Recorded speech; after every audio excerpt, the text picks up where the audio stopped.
The stars looked cold and empty in this part of space. Captain Vorn stood on the bridge of his salvage ship, staring at the strange vessel floating in the darkness ahead. It was massive, bigger than any ship he had seen before. The metal hull was dark and covered with countless small dents from space rocks that had hit it over many years. Vorn was a Zerathi, a species with blue-gray skin and 4 arms. He made his living finding old wrecks in space and selling whatever he could strip from them. This job should have been like any other. But something about this ship made his stomach feel tight with worry. Kellex, his science officer, moved closer to the viewing screen. She was smaller than Vorn, with bright green eyes that never seemed to stop studying everything around her. She had been quiet for the past hour, running scans on the mysterious ship. "Captain," she said softly, "the design does not match anything in our database. This ship is not from any known species in the collective." Vorn scratched one of his chins. "How old is it?" "At least 400 years, Kellex replied. "Maybe more. The outer hull has taken a lot of damage from micrometeorites, but the interior sections appear sealed. Whatever technology they used to preserve it was very advanced. 400 years. That was before the Zerathi Collective had even begun exploring this sector." Vorn felt a small thrill run through his body. If this ship really was that old and from an unknown species, it could be worth a fortune. Technology that old sometimes held secrets that modern engineers had forgotten or never discovered. "Prepare the boarding team," Vorn ordered. "I want a full scan before we start cutting. And Kellex, you're coming with me." An hour later, Vorn and 5 other crew members floated through space toward the derelict ship. Their suits glowed with small lights casting strange shadows on the dark hull. As they got closer, Vorn could see markings on the metal. Letters maybe, but in a script he did not recognize. Kellex reached the hull first. Her gloved hand traced over some raised letters. "USCS Valor," she read slowly, her translator struggling with the unfamiliar words. "And here some kind of symbol. Colored stripes and small stars. What does it mean?" Vorn asked. "I have no idea," Kellex admitted. "But I am recording everything. Someone might know." They found an airlock on the ship's side. It took some work, but Vorn's engineer managed to override the old mechanisms. The door opened with a hiss, releasing a cloud of frozen air that had been trapped inside for centuries. The team entered carefully, their lights cutting through the darkness. Inside, everything was still. The corridor stretched ahead of them, lined with closed doors and panels covered in more of those strange letters. The ship had been built for beings roughly the same size as Zerathi, maybe slightly taller. The air was frozen and ice crystals covered every surface, making everything sparkle in their lights. "This way," Kellex said, checking her scanner. "I'm detecting a power core deeper in the ship. It's dormant but intact. If we can access it, we might be able to bring some systems online and learn more about this vessel." They moved through the ship slowly, passing rooms that looked like crew quarters. In one room, Vorn saw what appeared to be personal items still floating in the zero gravity. A small framed picture frozen and faded, some kind of uniform hanging from a wall hook, signs of the people who once lived here. But no bodies. That was strange. Usually when a ship died in space, the crew died with it. Where had everyone gone? They found the answer in what looked like a medical bay. Clear chambers lined one wall, each one frosted over. Kellex approached the nearest chamber and wiped away some of the ice. Inside was a figure perfectly preserved, tall with pale skin and dark hair. Its features were peaceful as if it was only sleeping. "Cryosleep," Kellex breathed. They put themselves into cold sleep before the ship died. Vorn counted 12 chambers in total, all occupied. "Can we wake them?" he asked. Kellex shook her head. "I don't think so. The power has been off too long. The systems failed centuries ago. These people have been dead for a very long time." Vorn felt a strange sadness. These beings, whoever they were, had tried to survive. They had put themselves to sleep, hoping someone would find them. But help had come 400 years too late. They continued toward the power core. The engineering section was larger than Vorn expected, with massive conduits and systems he did not recognize. Kellex approached the main power terminal, her 4 hands moving quickly over the controls.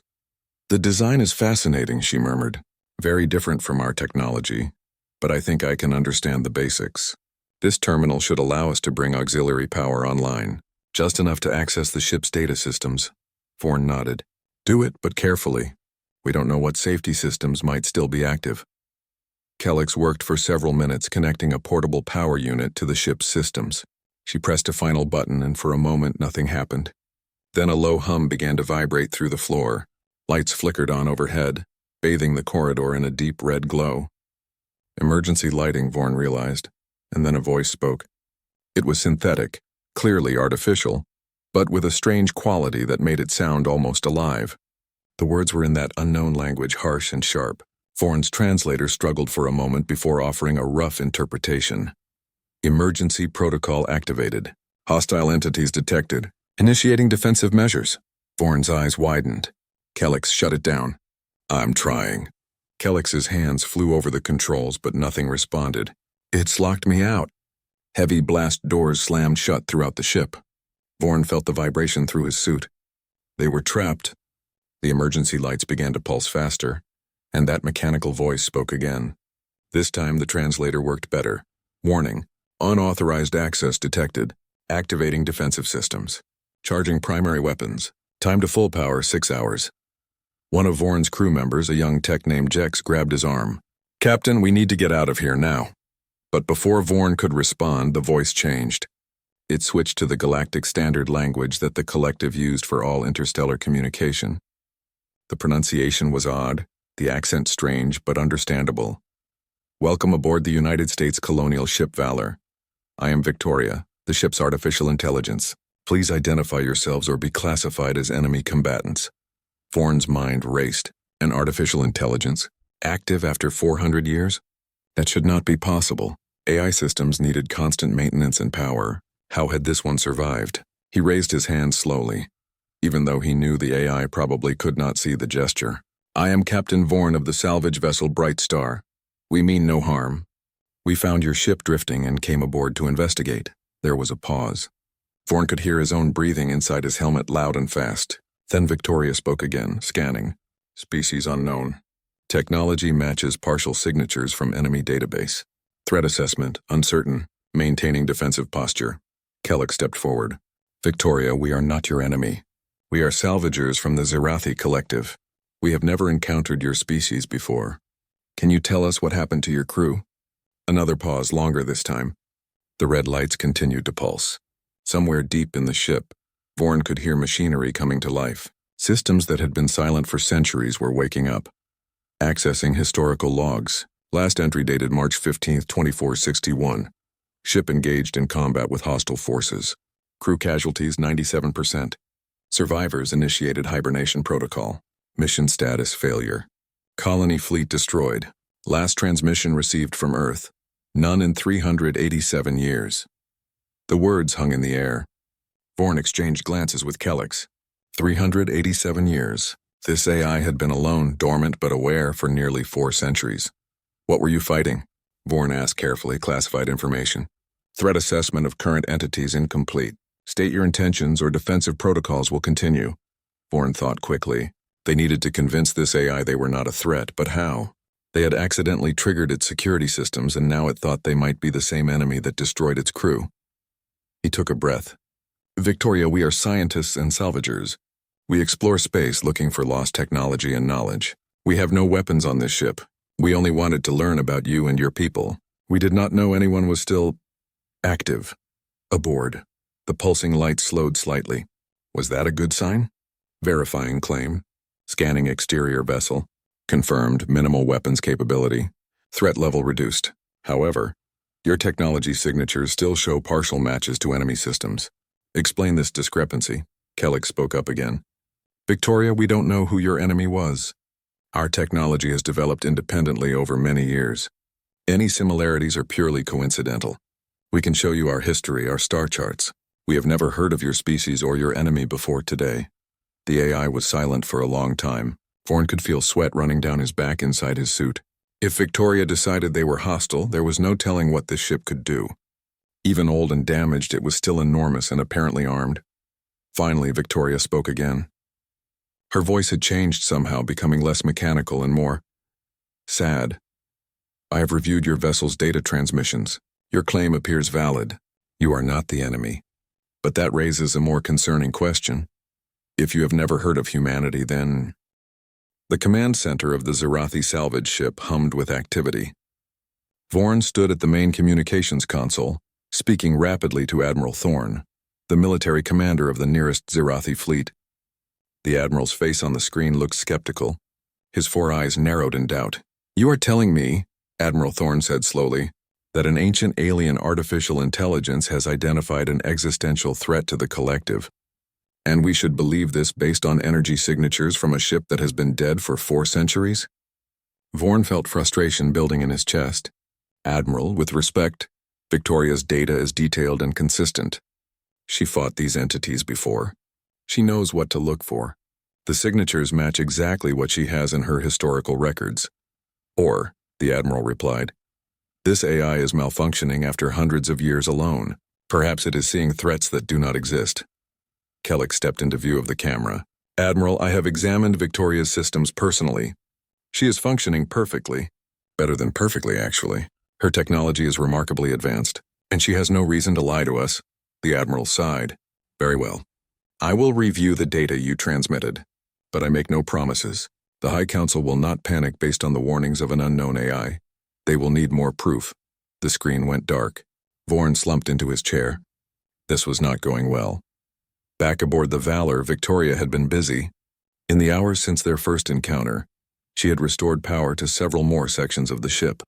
Now Vorn and Kellic walked through corridors that glowed with soft white light instead of emergency red. The difference was remarkable. Victoria's voice came from speakers in the walls.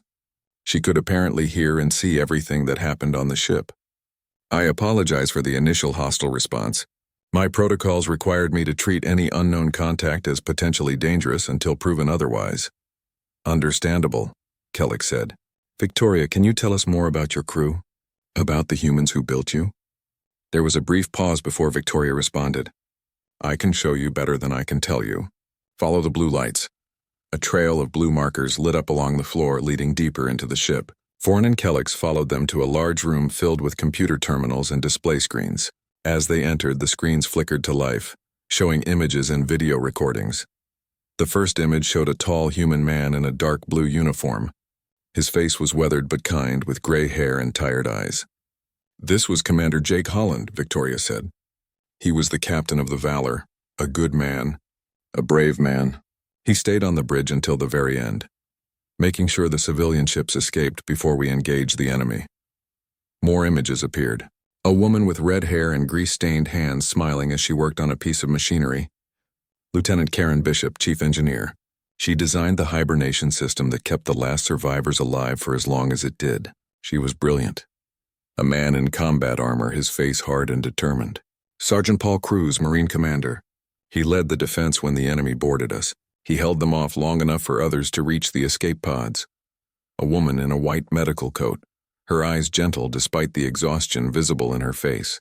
Dr. Linda Hayes, medical officer. She documented everything in the final days. Her logs are the most complete record we have of what happened. Kellic watched the images with fascination.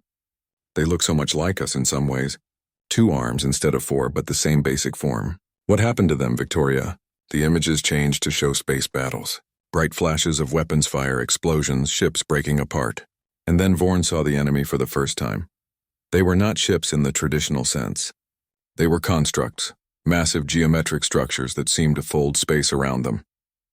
Dark metal surfaces covered with strange patterns that hurt to look at. No windows, no clear propulsion, just impossible angles and shapes that should not be able to exist. "We called them the Devourers," Victoria said, her voice heavy with old pain. "They appeared without warning in the year 2458. They did not communicate. They did not negotiate. They simply came to each colony world, surrounded it, and began to harvest." "Harvest what?" Vorn asked, though he was afraid he already knew the answer. "Everything. Metal, water, organic matter, energy. Within hours, a thriving world would be reduced to a dead rock. They were machines, but unlike any machines humanity had ever created. They were ancient, beyond measure, and utterly efficient." The video showed a planet, green and beautiful, covered with cities and farms. Then the Devourers arrived. Within the span of the recording, maybe 10 minutes of compressed time, the planet turned gray and lifeless. Every structure gone, every ocean evaporated, even the atmosphere was stripped away. Kellic made a sound of horror. "How many worlds did they take?" 47 human colonies. Billions of people. The fleet tried to fight back, but our weapons barely scratched them. They adapted to everything we threw at them. Every time we found a weakness, they changed. They learned. Vorn felt cold. And you think these things are coming here? To our space? I do not think it, Captain Vorn, I know it. The energy signatures are identical. They are in the early stages of their approach pattern, the same pattern they used against humanity. First, they send scouts. Then, once they identify targets, the main harvest fleet arrives. Kellex was studying the data on one of the screens. Victoria, your records show that humanity fought these entities for 3 years. You must have learned something about them. Some weakness? We learned one thing, Victoria replied. They are machines, pure logic and programming. They follow patterns. They cannot truly innovate or create. They only harvest and process and move on. But there was something else we discovered too late to use it. What? Vorn asked. They have a central coordinator, a Queen Node, Commander Holland called it. Every devourer in a harvest fleet is connected to this node. It processes all the data, makes all the decisions, coordinates all the actions. If you could destroy the Queen Node, the entire fleet would fall into chaos. Then why did you not do it? Kellex asked. Because the Queen Node is always protected at the center of the fleet, surrounded by thousands of other constructs. We never had enough ships to fight through, and by the time we understood what it was, our fleet was already broken. The Valor was one of the last ships still fighting. Vorn paced back and forth, thinking hard. Victoria, you said you fought these things for 3 years. That means you have tactical data, battle records, information about their weaknesses and patterns. That could be valuable to us. I have complete records of every engagement, Victoria confirmed. I can share everything. But Captain, you need to understand something. I am not just an artificial intelligence. I am more than that. Kellex looked up at the speakers. What do you mean? The lights in the room dimmed slightly. When Victoria spoke again, her voice had changed. It sounded more emotional, more human. She told them about Commander Lisa Grant, the woman who programmed her. Before the final battle, Lisa had done something against regulations. She knew everyone was going to die. So she uploaded her neural patterns into Victoria's core. She copied her mind into you? Vorn asked, shocked. Not a copy, a fragment. Pieces of her memories, her emotions, her way of thinking. I am both machine and human. I have her memories of her daughter Katie, who died when the Devourers took the colony world New Boston. I remember the taste of coffee, even though I have never tasted anything. I know what it feels like to lose someone you love. The room was silent for a long moment. Vorn and Kellex exchanged glances. This changed everything. Victoria was not just a computer with stored information. She was, in some way, the last living human consciousness in existence. Victoria, Kellex said softly, we will help you. We will make sure your people are remembered. But first we need to convince our leaders that the threat is real. I can help with that, Victoria said. I am restoring more systems every hour. Within a day, I will have weapons online. Not all of them, but enough for a demonstration. If your admiral wants proof that the Devourers exist, I can provide it. What kind of demonstration? Vorn asked carefully. Your long-range sensors have detected anomalies at the edge of your space. Send a probe to investigate. I will guide it to the right location. What it finds will be all the proof your leaders need. 3 days later, the probe returned. Or rather, what was left of it returned. The data it had collected before being destroyed was transmitted to every major Xyrathi installation in the sector. Vorn watched the recordings with Admiral Thorne and a room full of military and civilian leaders. The probe had found them, exactly where Victoria said they would be. 12 massive constructs, each one the size of a small moon, moving through space with impossible grace, and behind them, visible in the distance, more shapes. Dozens, hundreds, maybe thousands. The probe had tried to scan one of the constructs. The response was immediate and devastating. A beam of energy that seemed to tear space itself apart, and the probe was simply gone. Admiral Thorne's face had gone pale. How long until they reached the first inhabited world? Kellex checked her calculations. If they maintain their current speed, approximately 11 weeks. But if they accelerate the way Victoria's records suggest they can, it could be as little as 8 weeks. Station Prime was the largest military installation in Xyrathi space. Hundreds of ships orbited the massive structure, and thousands of personnel worked day and night to keep the collective safe. But today everyone was focused on one thing, the ancient human warship that had just docked at Bay 17. Danny Park was a young Xyrathi engineer, barely 20 cycles old. He had been assigned to work with Victoria, to help integrate Xerathi and human systems. As he walked down the boarding tunnel toward the Valor, his hands shook slightly. He was about to meet an artificial intelligence that was older than his entire civilization's presence in this sector. The airlock opened, and Danny stepped inside. The corridor was lit with soft white light, clean and maintained by automated systems. It looked nothing like the derelict wreck he had heard about in the reports. "Welcome aboard, Engineer Park." Victoria's voice came from all around him, gentle and clear. "I have been expecting you. Captain Vorn speaks highly of your technical skills." Danny cleared his throat nervously. "Thank you, Victoria. I am here to help however I can, though I must admit your technology is far more advanced than anything I have worked with before. That is acceptable. I will teach you. In return, you will help me understand your technology and your people. I have been alone for a very long time, Danny. It will be good to have someone to talk to." Over the next few days, Danny and Victoria worked together constantly. She showed him the ship's systems, explaining how human technology worked. He showed her Xerathi communications protocols and weapon systems. Slowly, they began to integrate the two. Danny found himself talking to Victoria about more than just technical matters. He told her about his family, his fears about the coming war, his dreams of one day designing ships of his own. And Victoria, in turn, shared stories about the humans who had built her. About Jake Holland and his terrible decisions when faced with impossible choices. About Karen Bishop and her jokes that made everyone laugh even in the darkest times. "You care about them," Danny said one day as they worked. "Even though they are gone, you still care." "Of course I do," Victoria replied. "They were my family. Lisa Grant's memories make them feel like my family. Sometimes I forget that I am just an AI. Sometimes I feel like I am still human." "You are more than just an AI," Danny said firmly. "You are alive. Different from us, yes, but alive." Meanwhile, Admiral Thorne was preparing the fleet. The Xerathi military had never faced a threat like the Devourers. Their battles had always been against pirates or the occasional territorial dispute. This was different. This was a war for survival. He stood in the command center studying the tactical displays. Victoria had provided detailed analysis of the Devourer fleet movements. They were still weeks away, but they were coming steadily closer. "Admiral?" Kellex approached him. "I have completed my analysis of Victoria's battle records. The humans fought bravely, but they made several critical mistakes. They engaged the Devourers head-on, trying to match them in firepower. It did not work." "What do you suggest?" Thorne asked. "We need to be smarter. The Devourers are machines. They follow patterns and logic. Victoria believes we can use that against them. She can predict their movements, anticipate their responses. If we coordinate through her, we might be able to confuse them." Thorne frowned. "You want to put an alien AI in charge of our fleet?" "Not in charge. As a coordinator, she can process information faster than any of us. She can see patterns we would miss." "Admiral, we need every advantage we can get." Before Thorne could respond, an alarm sounded throughout the station. A junior officer called out, "Admiral, we are receiving an encrypted transmission. Source unknown." "Put it through," Thorne ordered. The speakers crackled with static. Then a voice came through, speaking in that strange human language. Victoria immediately provided translation. "Valor, this is Phoenix. Do you read? Please respond."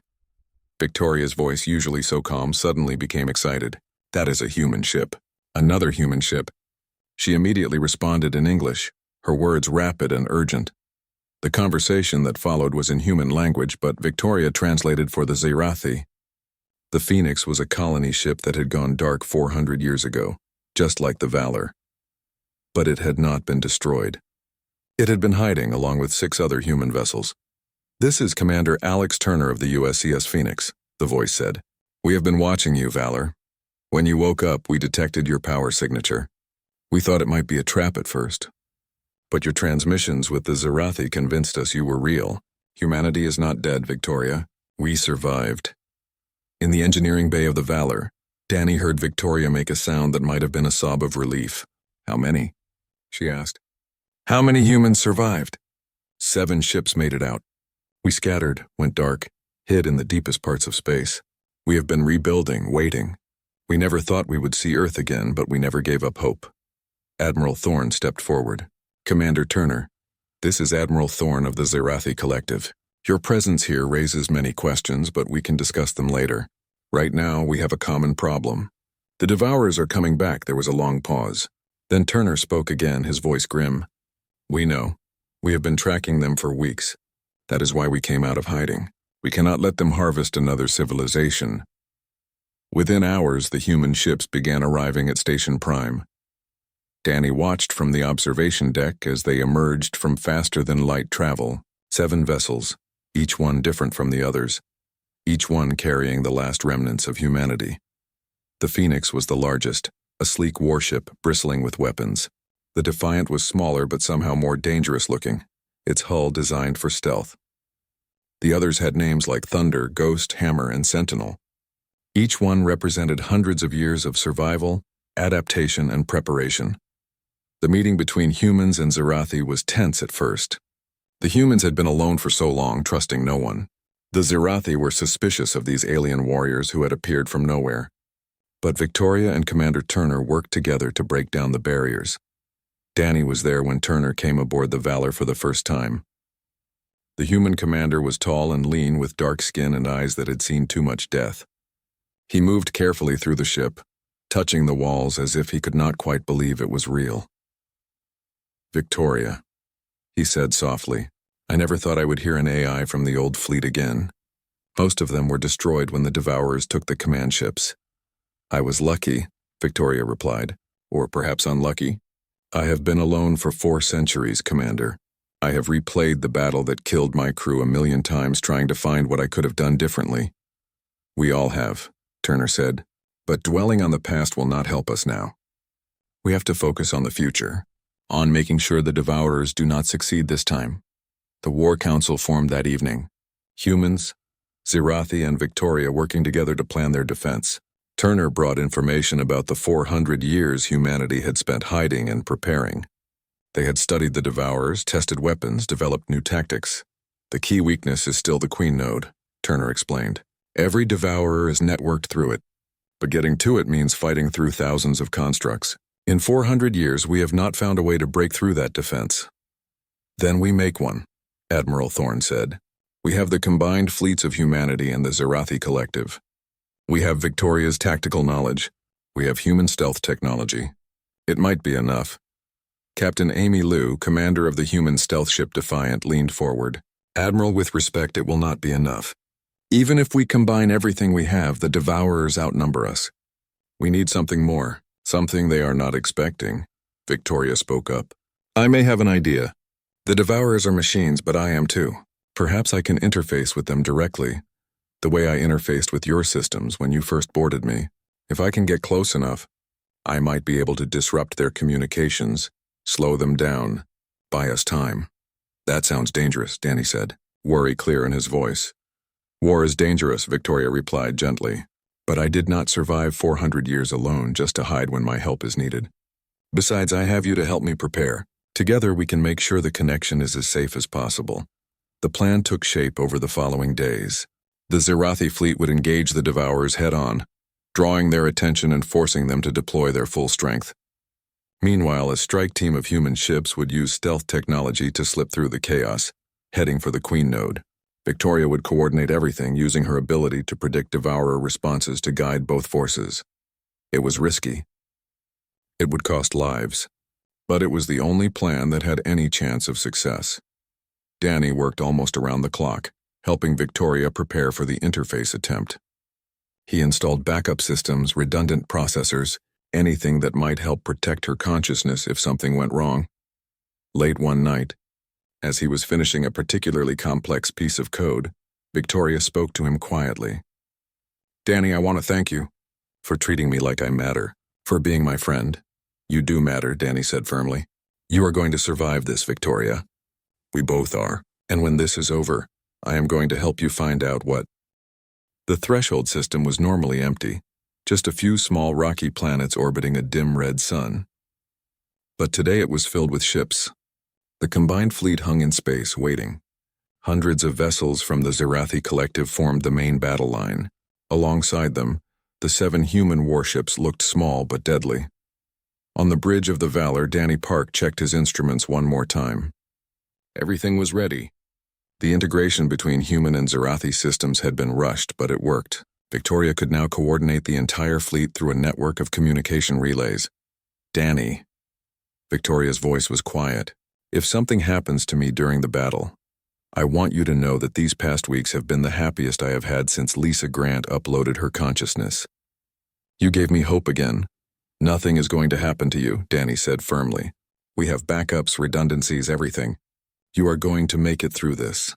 I hope so, Victoria replied. But if not, promise me you will make sure our people stay together. Humans and Zerathi, promise me this alliance will survive even if I do not. I promise, Danny said, his voice thick with emotion. The sensors detected them first. Energy signatures appearing at the edge of the system.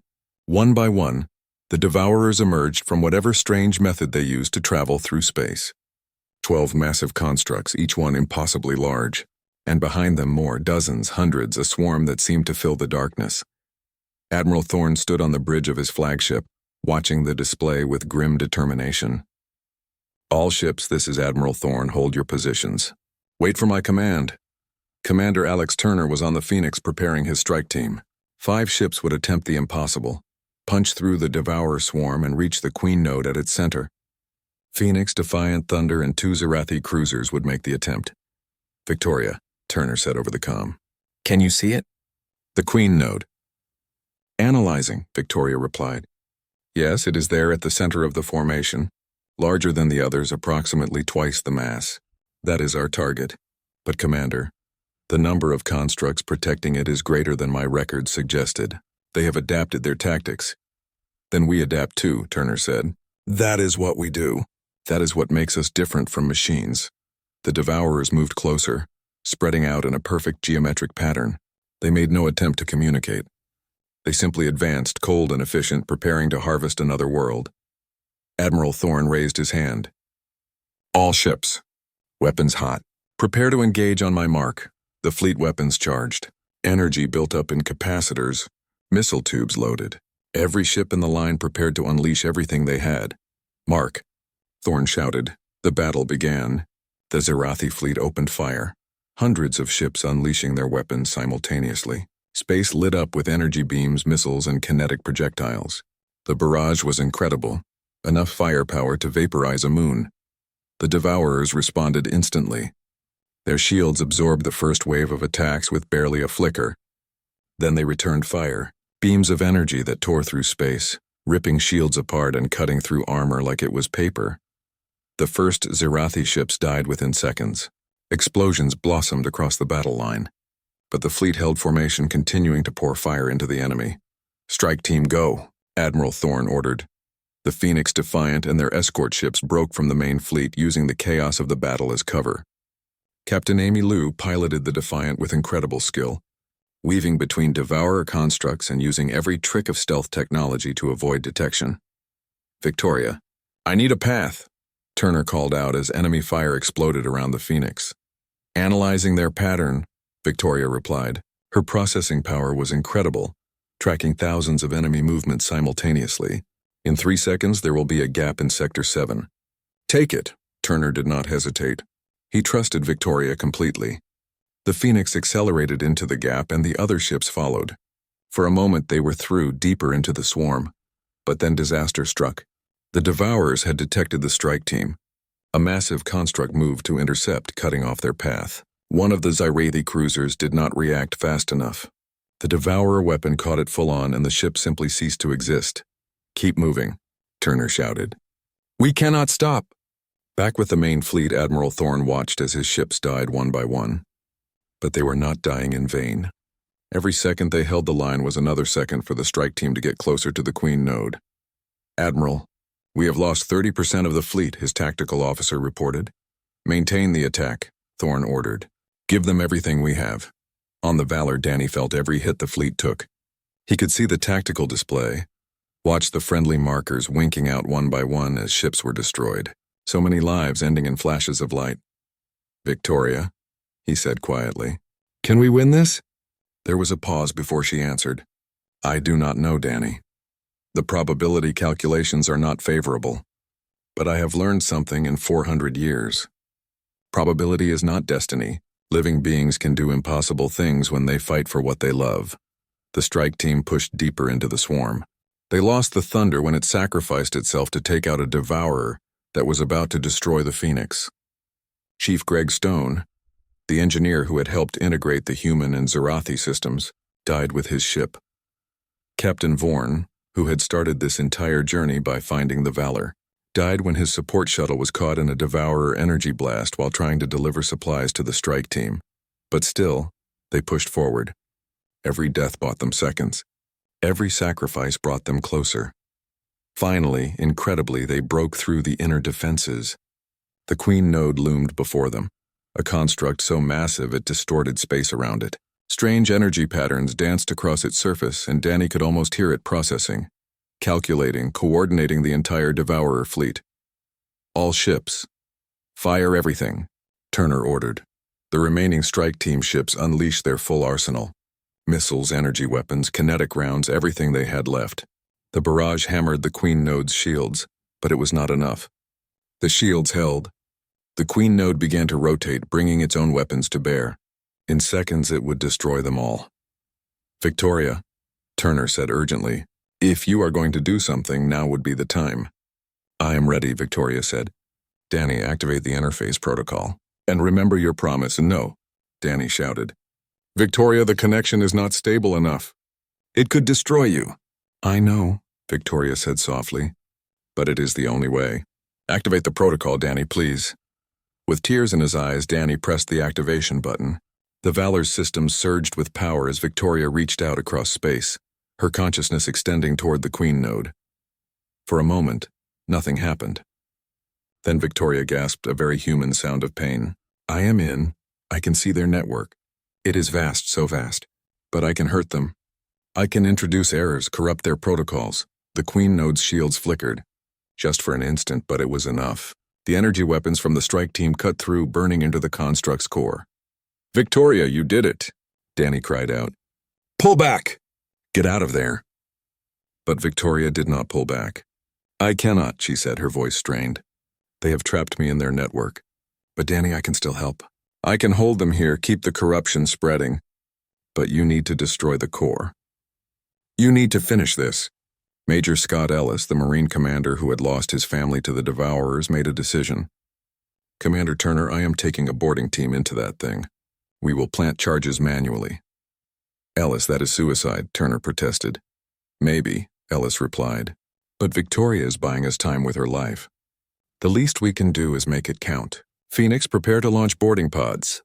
Ellis and his team, a mix of human Marines and Zerathi soldiers who had volunteered, boarded the assault pods. They launched from the Phoenix, streaking toward the damaged Queen Node. Dr. Nicole Ford, the xenobiologist who had helped integrate the two species, went with them. She had insisted, claiming they would need someone who understood both human and devourer technology. The pods crashed through the damaged sections of the Queen Node. Inside they found nightmare architecture, corridors that twisted in impossible directions, walls that seemed to be alive, drones that attacked anything that moved. Ellis led his team deeper, fighting every step of the way. They lost soldiers to the drones, to the hostile environment, to traps they could not have anticipated, but they kept moving forward. Ford was wounded when a drone caught her with a blast of energy. Ellis carried her, refusing to leave anyone behind. Keep going, she gasped. The core is close. I can feel the power signatures. They found it in a vast chamber at the heart of the construct. A pulsing mass of energy and machinery, beautiful and terrible. This was the mind of the Queen Node, the coordinator for thousands of devourers. Plant the charges, Ellis ordered. We have 4 minutes to get clear. But as they worked, more drones poured into the chamber. Too many. They would never make it out in time. Ellis looked at his team. Half of them were wounded. All of them were exhausted. He made the hardest decision of his life. Get Ford out of here, he told the others. I will stay and make sure the charges detonate. Sir, no, one of his Marines protested. The silence after the battle was strange. For hours, the space around the threshold system had been filled with weapons fire, explosions, and the screams of dying ships. Now there was only the quiet hum of surviving vessels and the soft ping of debris drifting through the void. Danny Park sat in the engineering bay of the Valor, his hands moving frantically over the controls. Around him, holographic displays showed fragments of code, scattered data, pieces of consciousness spread across the wreckage of the destroyed Devourer network. "Come on, Victoria," he whispered. "Where are you? Give me something to work with." Kellex entered the bay, her face showing exhaustion and worry. She had survived the battle, but barely. Her ship had taken heavy damage. "Danny, you have been working for 8 hours straight. You need to rest." "I cannot rest," Danny said without looking up. "She is out there, scattered across the wreckage. If I do not find her pieces soon, they will degrade. The radiation from the destroyed constructs will corrupt the data. I am running out of time." Kellex put a hand on his shoulder. "Let me help. Show me what to look for." For the next 3 days, Danny and Kellex worked almost non-stop. They sent drones into the debris field, scanning for fragments of Victoria's code. They found pieces everywhere. A memory of Lisa Grant's daughter here, a tactical subroutine there, fragments of personality scattered like stars across the battlefield. Commander Alex Turner visited them on the second day. His face was drawn, aged by the battle. The Phoenix had survived, but barely. "Half his crew was gone. Any progress?" he asked quietly.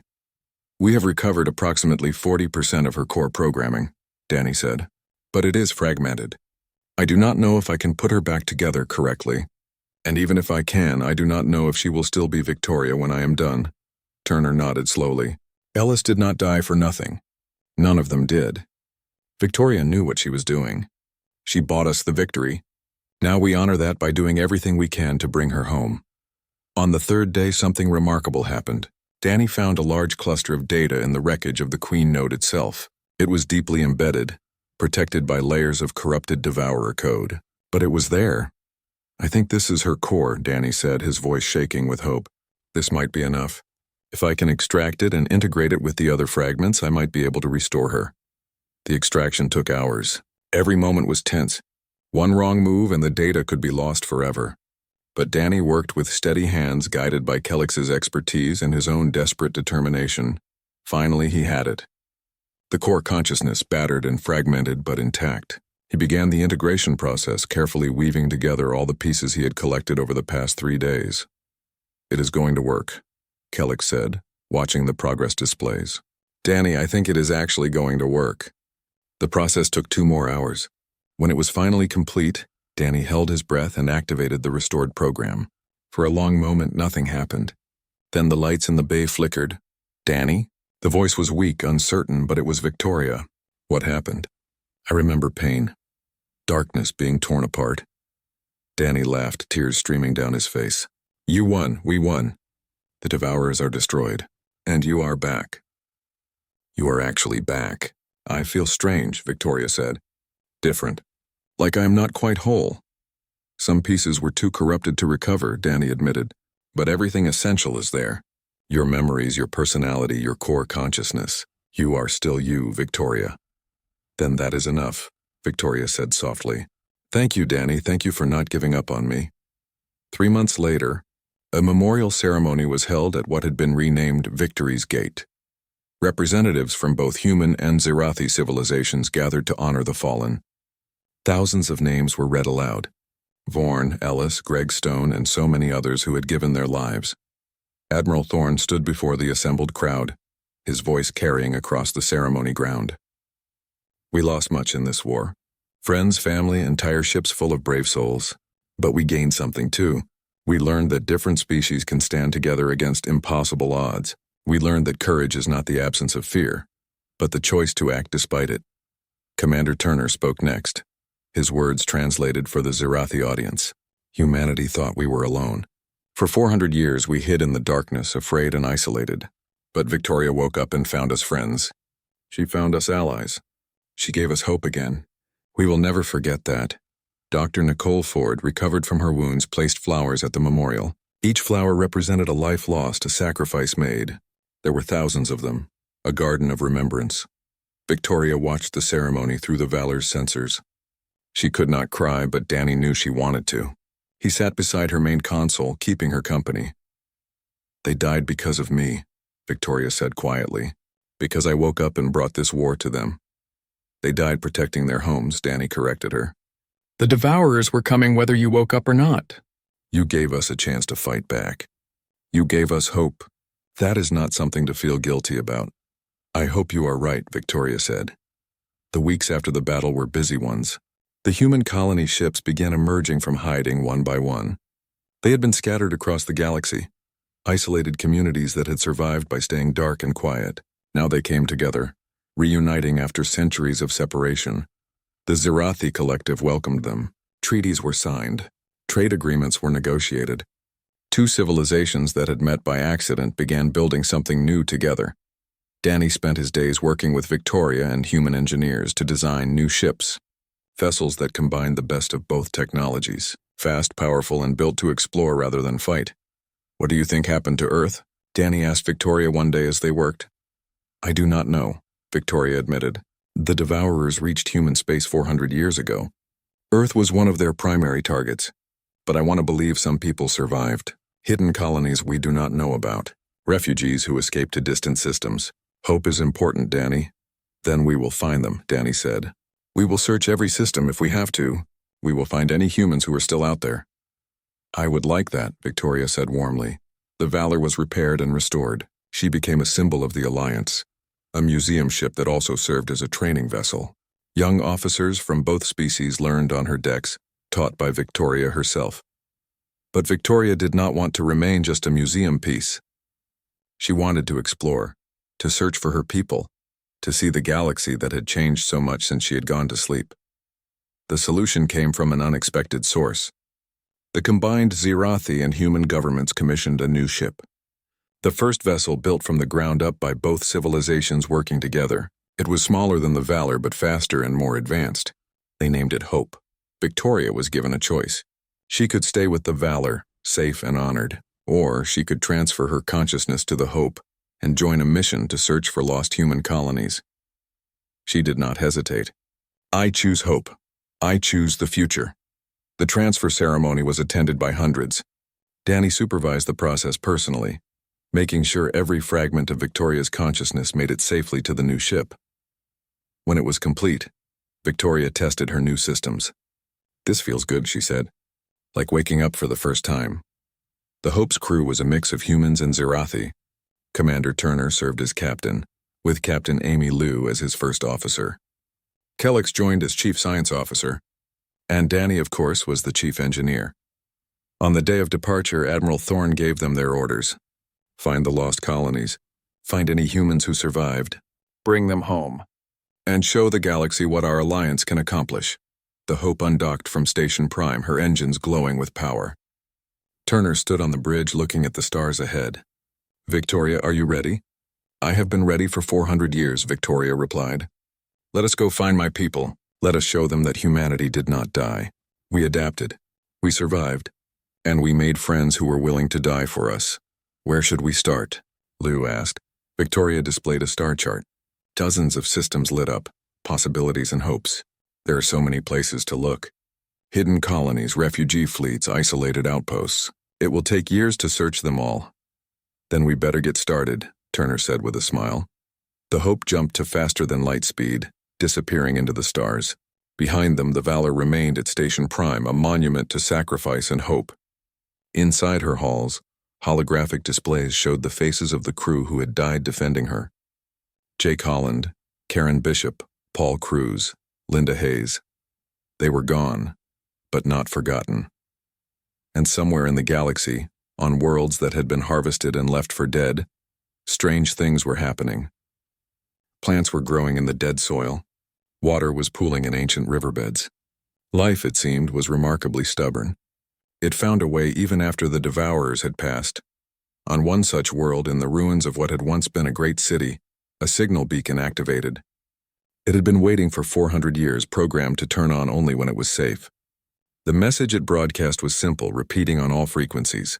This is Earth, we survived. We endured. We are still here.